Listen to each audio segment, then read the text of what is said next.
Yes, can anyone confirm? Am I audible?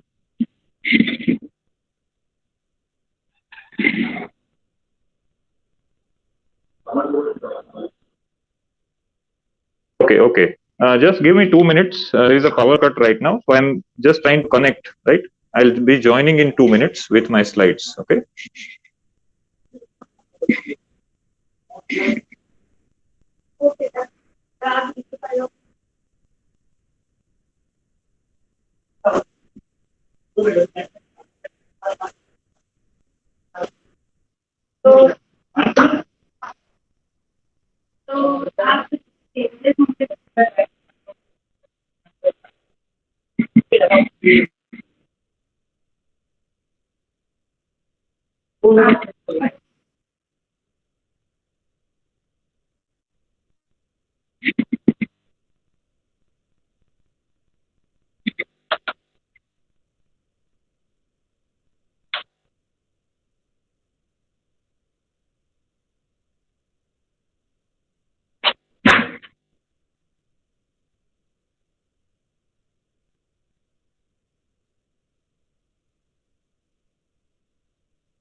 Okay, okay. Am I audible once again? Can you please confirm? Yes, thank you, thank you. So let us begin from where we left yesterday, right? We were discussing the basics, right? Let me just do the slideshow.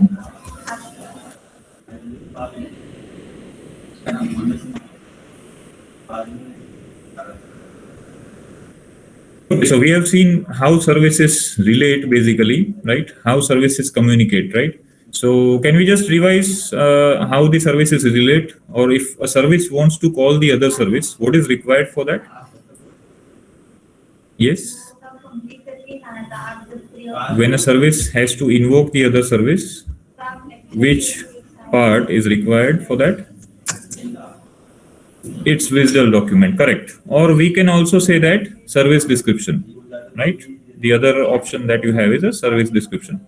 Okay, fine. So when we want to start communicating with the service, first we get the WSDL file of the respected service, right? And then we try to read that WSDL file. Okay, and from that WSDL file, we try to access what are the methods provided, right, in the service. So if that service is providing certain number of operations, you will have a look at the signature, right, of those operations, and you will accordingly decide, right, what you want to do. So the next thing that you will do will be you will be calling that service, right? Now for calling that service, what is required after visitor is obtained? What will you do? Yes, the second step after obtaining WSDL file will be what? I hope you remember it from yesterday's class. Once you do this step, what you can see on your slide, service description is WSDL. It is WSDL only, Janil. So WSDL is already with us, right? Yes, we will make a call. And for making a call, we need to send a message. For making a call, we need to send a message. And what do we call that message? We call that message as SOAP message, right? Or it is written in form of SOAP, right? It is using the SOAP protocol. Remember that? That's what we covered yesterday, right? Yes or no? Okay. So we send the self-governing message. Now, this message, that is SOAP message, as well as the WSDL, is written in which particular language? XML. Very good, right? So it's good that you remember the contents from the last class, right? So we'll continue where we left, right? Let us continue. So the next part is, what is the design constraint? This is where we left yesterday, right? So when you want to design an SOA, right? Yes, just wait for a minute.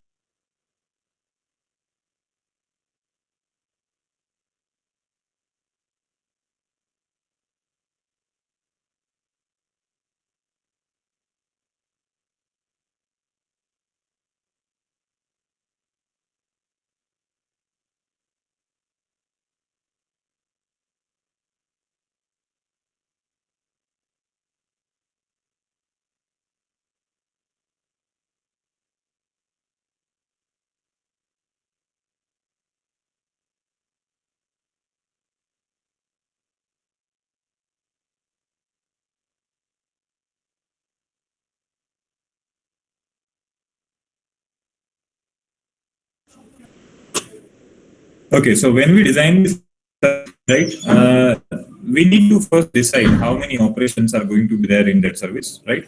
And once a service is designed, the second step which we need to carry out is design the description. Okay, so usually the description is auto-generated, right? I hope you all are familiar with Visual Studio, right? You have done .NET programming, right? Yes or no? So basically, Visual Studio can design or can generate the WSDL file automatically based on your code. So we just write the C# code, and based on that, the WSDL will be auto-generated. But we should be able to read that. That is important. We should be able to understand what is the structure of the WSDL file, right? And that is what we are going to do, right?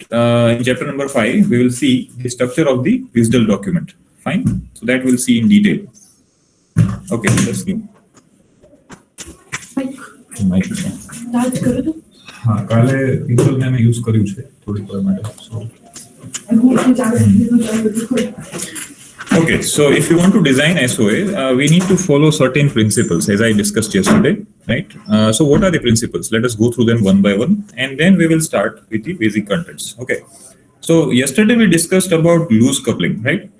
So when you say that one service is calling the other service just for doing some task, right? Just for executing some task, can we say it is a tight coupling or it is a loose coupling? We are just calling it for doing some functionality. Is that called a tight coupling or loose coupling mechanism? That is loose coupling, right? But what is tight coupling? When your logic is not properly divided, right? Let us say that you are having part of your logic in one service and the other part of the logic is there in the other service. When that kind of behavior is there, in that case, can I say that it is tight coupling? When your logic is not properly decomposed, right? You are dependent for the logic on the other services, that is called tight coupling. Yes. So in SOA, we try to design the logic in such a way that we minimize the dependency between the services, right? Okay. Then comes service contract. So basically, as I said yesterday, we have to first know that that service exists, right? And once we know that the provider service is existing, we will get its WSDL. So can I say that the WSDL file will be acting as your service contract, or you can say agreement between two services? Yes or no? Right. So generally, the WSDL file, whenever it is shared with the client, you are ultimately forming an agreement, right? Because you are sharing your operations with the client, so client can invoke you, basically, right? So that kind of behavior we have over here. So service contract serves as a communication agreement or your WSDL file, basically, right? Then comes autonomy, right? So when you say, let us say, when some company is saying that we are autonomous in nature, what does that mean? Let us talk in non-technical terms for some time. When someone says that I'm autonomous, then self-governing, very good. So you define your own rules, right? And you follow that. Okay, you are not dependent on others for following the rules and something like that, right? Is that clear? Right? Are you all following this? Yes, right. So when can we say that my service is autonomous? Can anyone throw some light on that? When can we say that my service is autonomous? When the logic inside the service has total control over itself. Yes or no? When the logic is having total control over itself, right? You are not dependent on other services. That's right, Janil. Right? Are you following this? Yes or no? So that is what we mean by autonomy principle. Okay. That is one of the core or foundation principles of SQL, right? Next comes abstraction. Abstraction is nothing but hiding. Okay, so usually we will not be showing the code that we write in C#, right? What we are sharing with the client, just in this case, in SOA, what are we sharing with the clients? Just it is the WSDL file, or you can say functional description. That's it, right? So at minimum, you will be sharing your interface, nothing more than that. Yes or no? Because interface just contains your descriptions. That's it, right? Agreed? Fine. So that is what we'll be doing. Okay. In SOA, whenever we design a service, we publish it first. So once you publish a service, its WSDL will be generated. And what you share with your client will be your WSDL file. So your code is hidden. That is what is abstraction principle. Okay. Next is reusability. Now we all know that if you want a good solution to be designed, right, the logic should be reusable, right, so that you can reuse it in multiple ways, right? Suppose you design a payment service, so payment service should be usable in multiple projects. Do you agree with this, right? So that is what we mean by reusability. Next comes composability. So I gave you the example of the services yesterday. Let me just go back to that slide just to revise. When you are going to make the payment, right, to the client, so which of the services will be working together to achieve common goal when you are going to process the payment? One will account service, right? If you remember the example from yesterday, account service, once the payment is made, what it is going to do? Yes, which service it will interact with? Ledger, yes. Because after you make the payment, your ledger has to be updated. Very good, right? Then before that, we have to check the vendor profile before we make the payment. Yes or no? Vendor profile details. Okay. Then in the end, we have to send the notification that we have made the payment. Are you following this? So how many services are collaborating with each other? Just to do one task? 4. Correct. So can I say that this is called composition of multiple services? Composition of multiple services? Yes. So that's what we mean by composability principle. Wherever required, we should be able to combine the services together. Okay. But when is it possible to combine a service? Which other principle you have to fulfill so that you can achieve composition out of this list. It should be autonomous and it should provide loose coupling. Yes or no? Right? Correct? So every principle has relation with each other. Actually, we are going to have a chapter on this, right? After we cover the entire SOA subject, in the third sessional phase, I'll be covering one chapter where we are going to discuss all these principles and all these details, right? So at that time, it will be very much clear to you. Okay. So let us continue with this. Okay. So next we are going to see two types of SOAs. One type of SOA we know as a primitive SOA, and the second type of SOA is known as contemporary SOA, right? So basically what I mean by primitive SOA, primitive means in English, primitive means basic, right? So if you want to just start building your SOA, right? If you want to start building SOA, we require services. That is my first component. The second component that I require is service descriptions, because without description it is not possible. Okay. The third component that I require is messages, right? I need a messaging framework, or I need SOAP messages to be generated by my system. Okay. So if I have these three things, can I achieve basic SOA? If I can design good services, if I can design descriptions, and if I can design messages. Yes. So that is why this version of SOA is called primitive SOA, because it is fulfilling the basic requirements, right?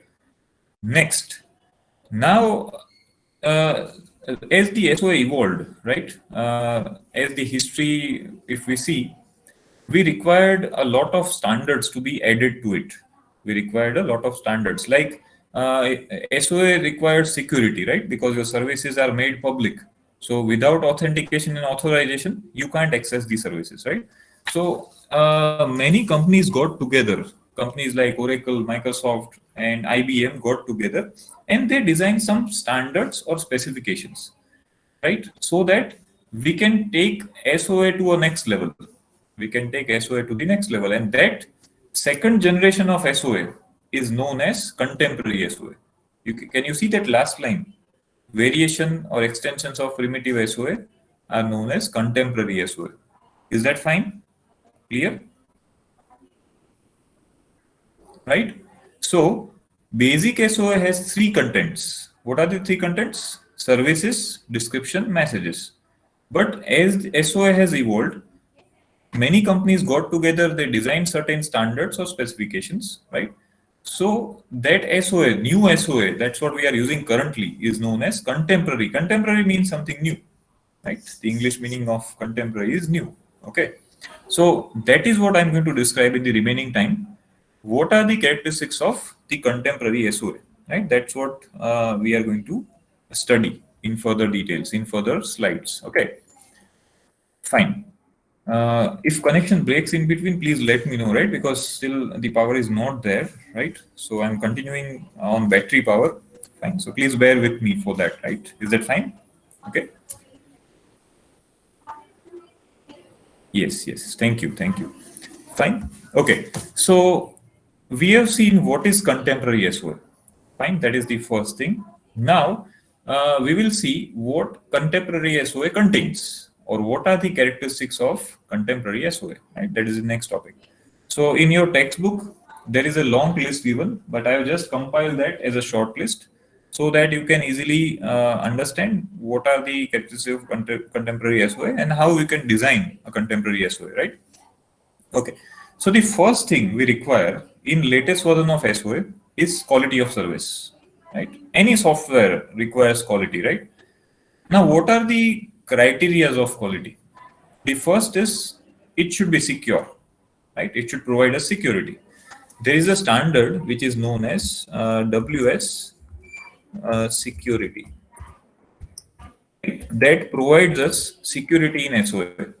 As I said, second generation standards are starting with WS as a prefix, and there is a dash, and then there is a star. So this star is replaced by the name of the standard or specification.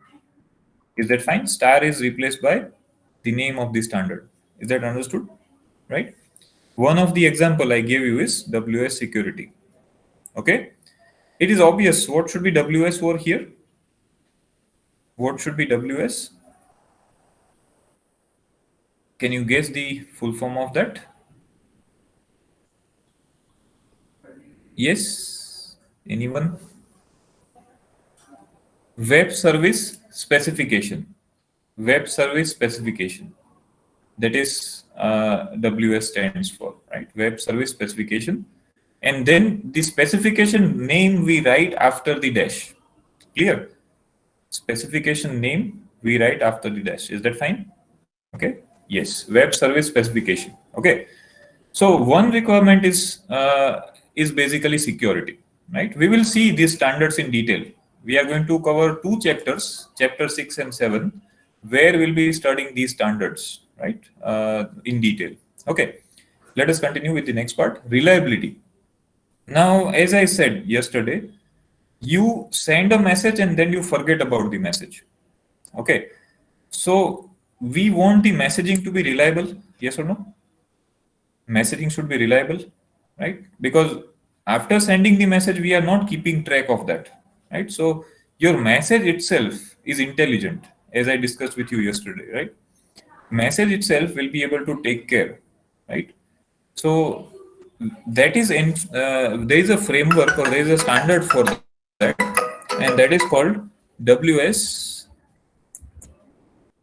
RM. That is the full form. That is the short form. Sorry, the full form is reliable messaging. WS dash reliable messaging. This also will be seeing in chapter number 6. Okay, how this framework works out. Fine. Message should be protected. Yes, yes, definitely. WS security standard provides you encryption, right? So you can definitely encrypt a message, right? It is possible. Okay. Yes. Then comes integrity. Now, why do we require integrity? Why do we require integrity? Yes. What is the purpose of integrity? In database, you might have studied that concept, right? Yes. Whenever you make an update, it should be consistent, right? So we have a standard. One more standard we are going to study is known as WS80, right? Can you guess the full form? It's very easy to guess. WS atomic transaction, right? This is one standard that supports the integrity, right? Then comes the last part, overhead of processing. Now, as you are aware, we will be first reading the WSDL file, then we will process the WSDL file, right?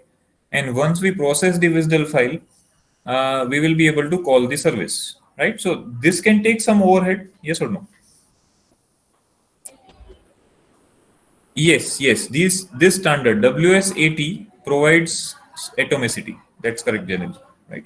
We'll see what are the standard details in detail, right? In chapter 6. Right. So there is an overhead involved, right? But that overhead is also handled by certain standards as well as your IDEs, right? The IDEs like Visual Studio are capable enough to handling the processing part. So we don't find the lag. Actually, we don't have a lag in this case, right? Okay. So this is quality of service. Are you clear with what are the quality requirements of a service? Yes. So in contemporary SOA, there are many standards, right? I just gave you examples of 3 or 4. There is a long list. Fine. We will be covering the most important ones in class, right? So that you are clear with that. Fine. Okay. Let us continue with the next characteristic, right? So first of all, what we require is quality. Okay. The second characteristic, let us look at that, is called autonomy, right? Now, as I said, autonomy is nothing but having the control over the logic. Fine. If you say that you have total control over the logic, fine, that means you are not dependent on each other. You are not dependent on each other, right? But if you want to achieve that kind of autonomy in the logic, can we have statefulness in my service? If you want to achieve autonomy, can we have statefulness for that? Or statefulness will violate autonomy? What do you think? Yes, it will violate, right? Isn't it? Yes, statefulness means you are maintaining state information. Once you send a message, you remember that you send this message, and until the reply comes, you will wait. Getting that, Jenny? Yes, right? So, can I say that if I remain stateful, it will violate my independence behavior to some extent, right? Yes, right? So, we don't want that. So, then who should take the burden of maintaining state? Right? Ultimately, we are required to store some identifiers, right? Somewhere, so that our state can be managed. So, what is the way for that? What is the way for that? Yes, we write that information in the message as we discussed. Exactly, right? Yes, Kaushal, that's correct. All of you are following this, right? If you want your service to be as autonomous as possible, don't maintain state in the service, right? Where to store state information? In the message. Okay. Message is a complex. Yes, yes, Janil, surely. Autonomy means independence of logic. Are you following this, Janil? This much? Right? Okay. Now, if you will maintain state information, your autonomy will get violated because you are maintaining state for certain time, right? Okay. So that means you are being dependent. Yes. So we don't want that in SOA. We want our services to be free all the time, right? I would say most of the time. Fine. So I cannot maintain state information in my service. So I can store that information in the message, right? Got it? We will be seeing how the message is structured later on, right? In the chapter number 5, I'm going to explain how WSDL is designed, how SOAP message is designed, right? So everything will be clear, don't worry. Okay, I'll make sure that until you are clear, I won't go ahead. Fine. Okay, are you all clear now with this autonomy, right? Service level autonomy is provided by message level autonomy. That means if you want to be autonomous in service level, you have to make your messages autonomous. That means you write your state information in the message. Okay, fine. Next standard. Can you see the latest slide? SOA is based on open standards. Yes, yes. So everything that we use in SOA is standardized, right? We are not using anything proprietary, because when you use something proprietary, what happens? Or when you use something which is customized, what is going to happen? It is possible that that might not have been tested properly, right? Standards are always tested. Yes, exactly. It may contain bugs, right? So, what are the standards we use in SOA, right? One of the standard that you will be using is XML. XML schema. I think PMJ sir has covered this or not yet covered. He will be covering what is schema, right? Later on. Okay. So you'll be studying what is XML schema. WSDL and SOAP I'll be teaching you, right? So everywhere we are using standards. Okay. So it is based on open standards. That is the characteristic we want to say. Are you clear with this slide? Yes.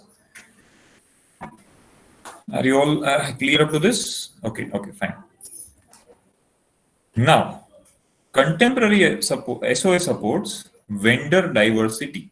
Now, one more term. See, there are many, you can say, industrial terms we are going to use, which you will be hearing when you will join the companies, right? One of them is vendor diversity.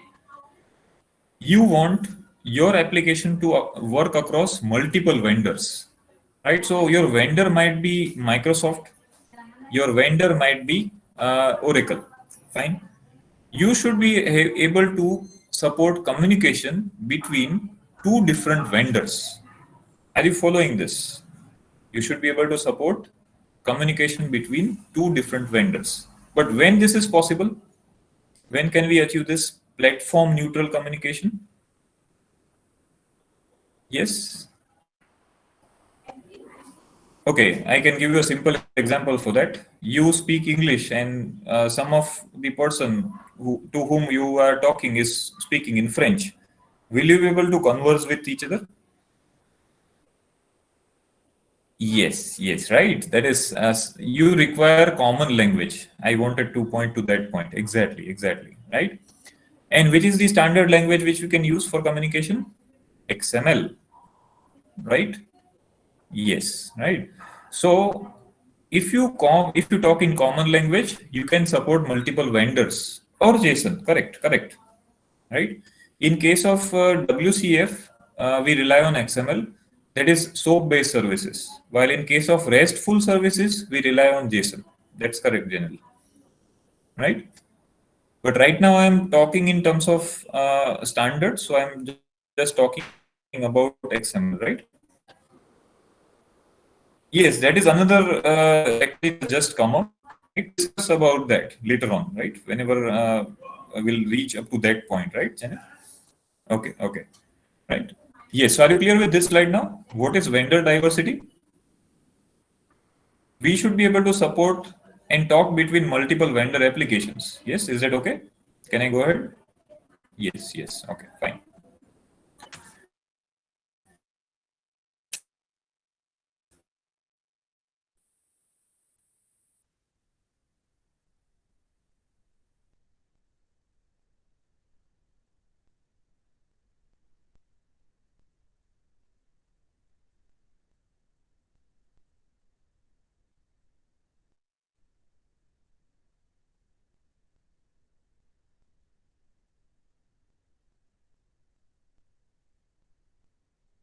First, what do we do is,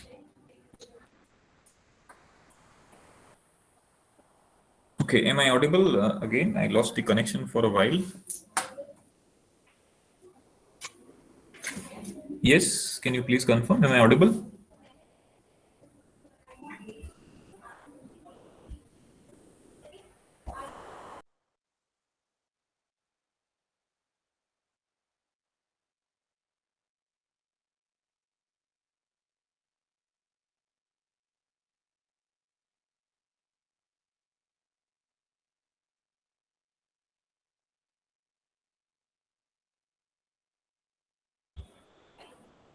Yes, am I audible to you once again?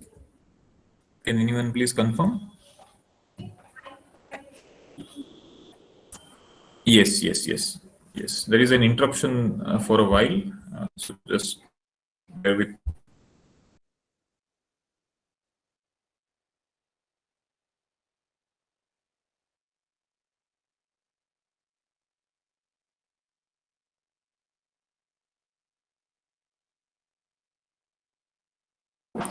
Okay, so we first search for the WSDL file, right? We first search for the WSDL file, and then we contact the service. Right? So for getting the WSDL file, we are not connecting to the service directly. Are you following this?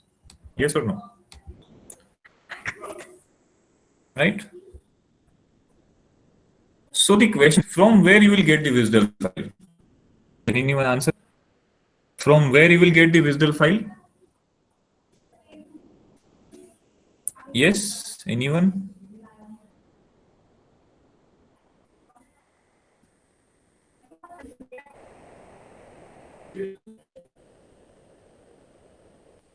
Am I audible?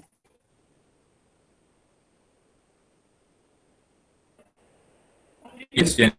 Can you please reply, Kaushal?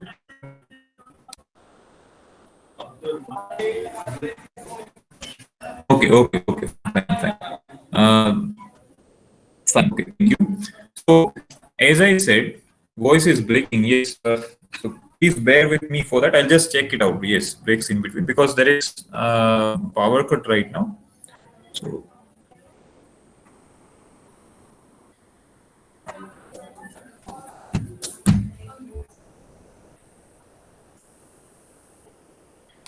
so don't worry if you don't get anything in between. I'll make sure that I'll revise. Okay, so that you don't have any doubt with that. Okay. Am I audible now? Is that fine? Yes. Okay. Okay. Fine. So Please bear with me for today because there is an interruption right now. Okay, I'll make sure that you understand all the concepts. Okay, don't worry. Fine. Okay, so first we have to get the wisdom. Clear to all? First we have to get the wisdom. Yes. Okay. Fine. So the wisdom we will be getting from the service, or you will be getting from some central database. What do you think? We'll be getting wisdom from the service or from the central database? From a database, yes. Because the service is not known to us in advance. We are just searching for available services. Okay. For that, to some kind of repository. We'll be discussing this also in detail, right? When the time will come. We use a standardized repository, right? Using which we share, right, the information. Okay, fine. So that is called discoverability. Okay, SOA is theoretical concept which helps to create a whole system. Like second time we learned UML.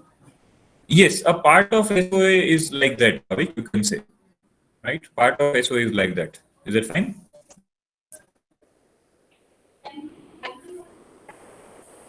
Yes. Okay, fine. Okay, so discovery is nothing but first of all we search for the available descriptions and then we connect to the service. Is that clear? Is that statement clear? First we search for the available with file, right? And then we get it. Yes, service windows. Correct, generally. Something like that. Fine. Clear? If visual is provided in service, then if any changes visual required, it can cause problem. That's why visual is in database. So every time when you make a change tell, you have to update your visual file. Are you getting? Right? Are you getting that? Every time when you make a change, your visual have to be updated. Otherwise, client will be calling you using old functionalities, and then the call will fail.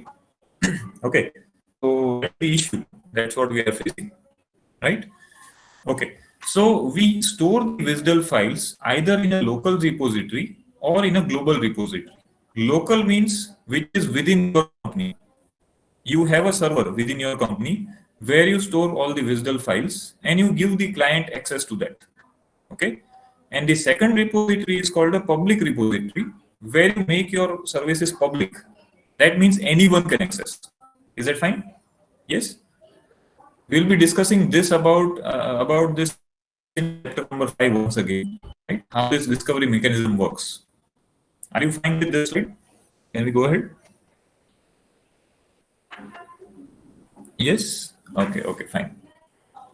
Okay, next is federation, right? So again, I'll be talking in non-technical words. Federation is something where the people get together, right? And they do some job by combining, right? So we form, for example, you have a federation of companies, right? So they define their own standards basically, right? So wherever you want to combine two different architectures, wherever you want to combine two different applications, right? We are required to write adapters. I hope you're getting right. Suppose you are having a socket, a three pin socket, and you are having a 2-pin plug. Right? Do we need to use that adapter in between? 3-pin socket and 2-pin plug. Are you following it? So we need to fit an adapter in between, right? So that one system can talk with the other. Following the example, right? One system can talk with the other. So in SOA, we can design such standard adapter-based services, adapter-based services, so that you can even join your legacy application with new application, or you can even join two legacy applications. You can see that example over here. One is legacy system on the left hand side, and other is legacy system on right hand side. So SOA ensures that two legacy systems are able to federate with each other, or you can say talk with each other. Following this example, right? Yes or no?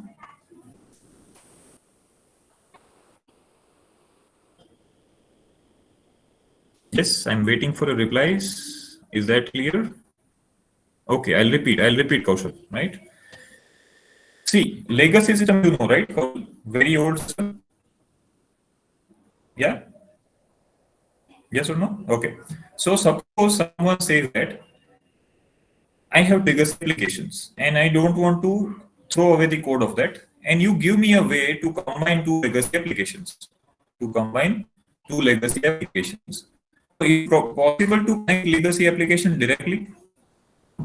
One might be written in VB, one might be written, let us say, very old language like Fortran. Can you combine that directly, Kaushal? No, right? So you need to write some, you can say, adapter kind of code. Yes or no? You need to write some adapter kind of code that will connect two legacy applications together. Fine. So SOA has a solution for that. In SOA, you can design two standards on each side. Exactly, Janil. You can design two standard services on each side. What you can see in circles.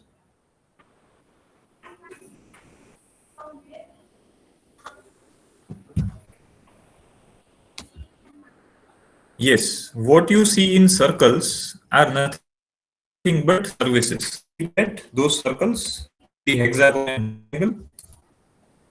Yes, right. So those are nothing but services. So we are writing standard services that will expose only XML outside. That will expose only XML outside, and that is why you can talk with any of the world-based service. Are you following this, Kaushal, now? Right. So this is called federation, right? We are merging or we are bringing multiple types of clients under one roof, right? That is what is benefit. See, this is all conceptual right now, but we are going to see this in detail. Don't worry, right? This is just introduction. In the second lecture, again, I'm taking introduction so that we can go into the subject from next week, right? Okay, fine. Let me go back to the next slide now. Next comes composability, right? We have already discussed this concept. Can anyone recall what is composability? Combining multiple services for a common task. Yes or no? That is composability. Combining multiple services for a common task. Is that clear? Okay. Yes or no? Yes. Okay. So there are in SOA which can give us composability behavior, right? You can see list of standards over here. Reliable messaging is one of the standard that supports combining services. WS policy is one more standard. Addressing is a standard for pinpointing service. Right? I will be explaining all these standards in 6 and 7. Okay, with real world examples. Right? So it won't be pure theory. We'll be seeing theories, but real world examples. So it is going to be interesting as well. Fine. So what standards you can see, we all are going to study that in detail. Okay, but basically we require composition of services. Is that fundamental concept clear to you? If you want to achieve a broader objective, broader goal, we require to combine services together. Is that fine? Yes, making sense?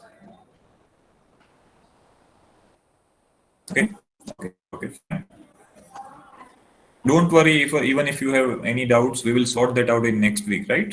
Okay, right now I'm having interruptions due to this, right? So that is clear. Fine. Okay. Next comes reusability. Now, if you observe the left-hand side diagram, right? So, in that case, what do you observe? Left-hand side diagram?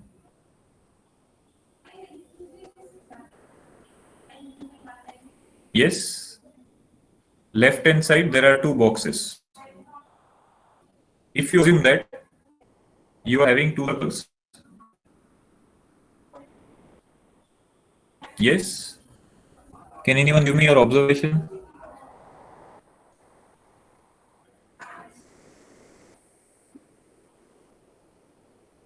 Yes, anyone. Any guess is fine.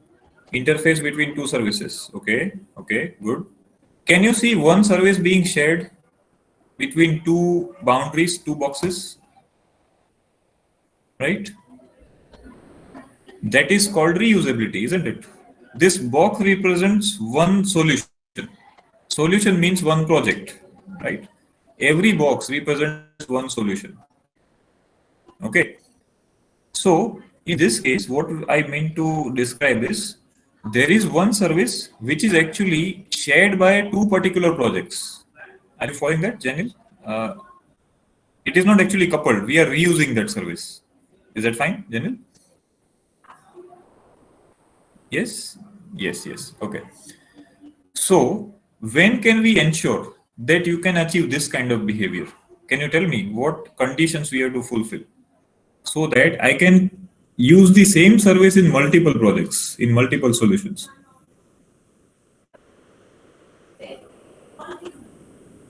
Yes.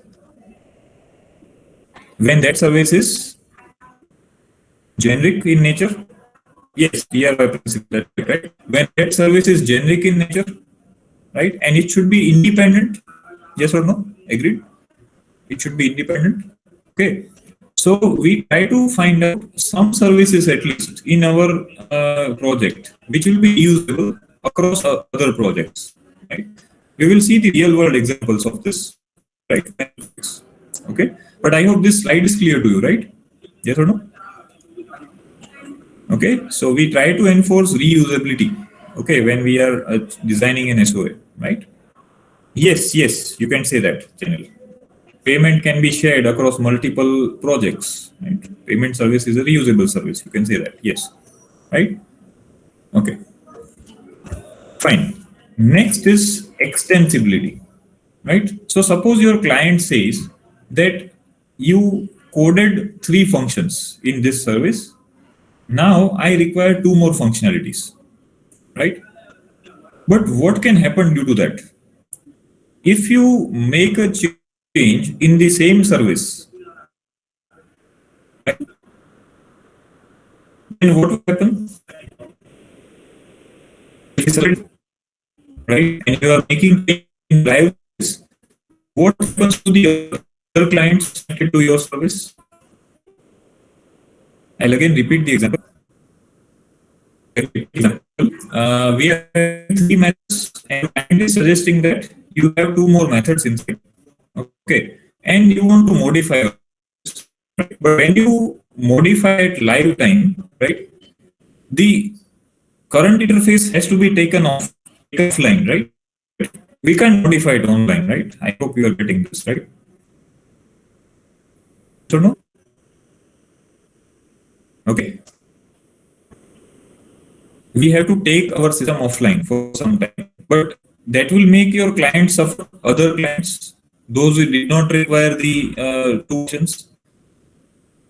You are getting that, right? Those who are already connected with your service, with your old functionalities, they will be suffering. Yes or no?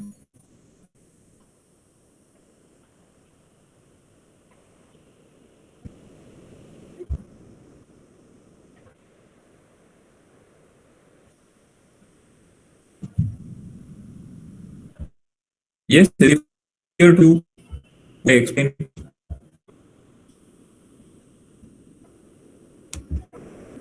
Can you please confirm? Yes, yes. Okay, fine. Yeah, I lost the connection for a while, Janil. Sorry for that. Just I'll repeat once again.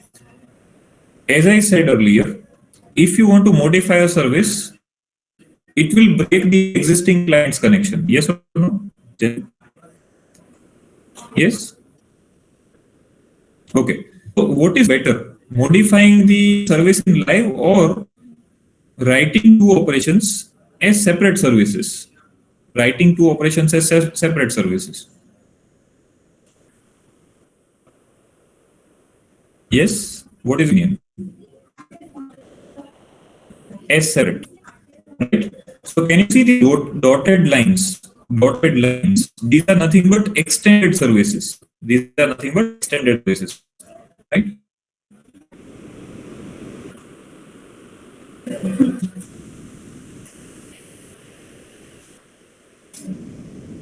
Okay? These are nothing but extended services. Okay? The dotted lines are nothing but your extended services. Okay?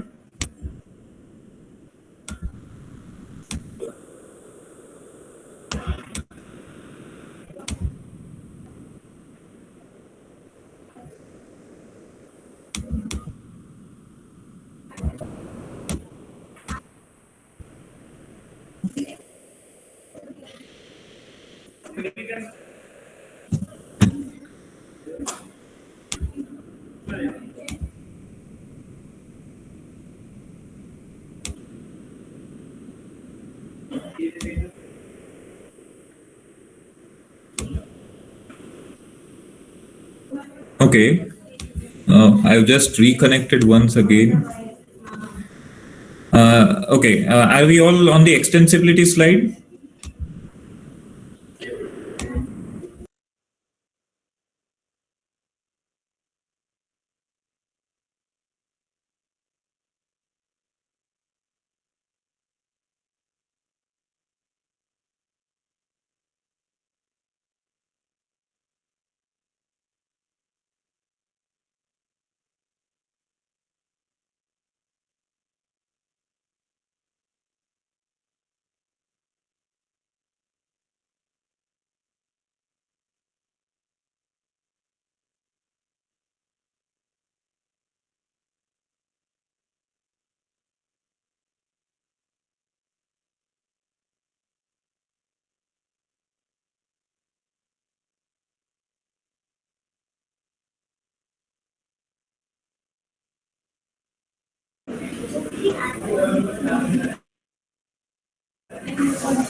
Yes, am I audible? Once again, all. Yes, Janil Kaushal, can you please confirm? Okay, okay. Thank you, Rikin and Jeet. Okay, okay, sir. So yes, we can use versioning, right? But that will require some time, right? And ultimately, the clients which are connected will be losing the connection for a while. Yes or no? I'm not sharing the slide so that we don't have the interruption anymore, right? I'll be continuing with this slide, right? Don't worry. Fine. So basically, what we require over here is we can make two separate services that will only serve the new clients, right? Because that is required only for new clients. Do you agree with this? Yes, Janil, Kaushal, Keval. New functionalities are required only for new clients, right? So this is called extensibility. We are extending our existing service, okay, without breaking our current client. I hope you are clear, right, with this method. Okay. Yes or no? Fine. Okay. So I'll just revise. Yes, two interfaces would be there. Correct. Correct, Janil. Right. You'll be sharing a new interface with your new client, right? Not with existing ones, right? Yes. Yes. Okay. So I'll just revise what we have seen in the remaining time. First of all, we started with SOAs having quality of service. SOA requires quality of service, you can say. Then we had seen the autonomy behavior, right? We want the services to be autonomous, or you can say independent in nature, right? Then comes the open standard, right? So whenever you design an SOA, it is based on standard framework. Okay, it uses standardized languages, right? Either XML, XML schema, WSDL, and SOAP. All are accepted standards industry-wide. Okay.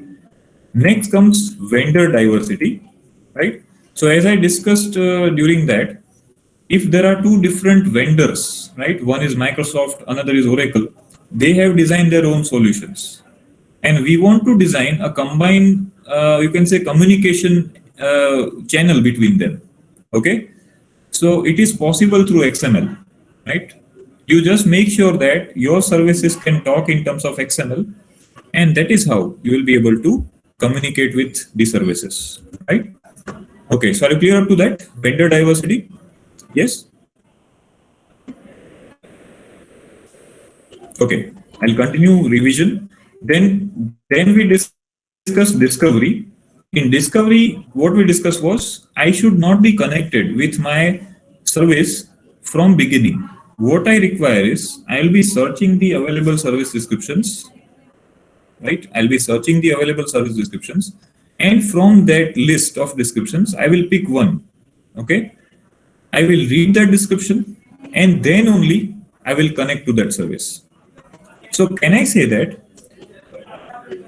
by achieving this behavior, by achieving this discovery mechanism, are we supporting loose coupling? Are we supporting loose coupling? Yes or no? By having this discovery mechanism, I'm not connecting to the service initially, right? I'm connecting to the service later. Are you following this? Yes. So discoverability and loose coupling are related to each other, right? Then we saw federation. Federation is required wherever you want to join legacy application, or you can say very old application with a new application. In that case, we are required to have legacy-based communication. Fine. So we can design standard services so that legacy applications can talk to each other. Okay. Then we discussed about composability, right? We should be able to combine the services wherever required. Okay. And the last point we covered was extensibility. We should be able to extend the current interface without breaking the already connected clients. Okay.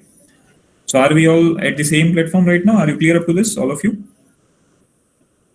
Yes, right. So I'll continue with this, right? If voice was breaking, if you have missed anything, I'll revise. Don't worry. Okay. So thank you for bearing, right, with the interruptions. I'll just leave the meeting, right? You can just continue studying for the next class. Okay. Thank you. We'll meet in the next class.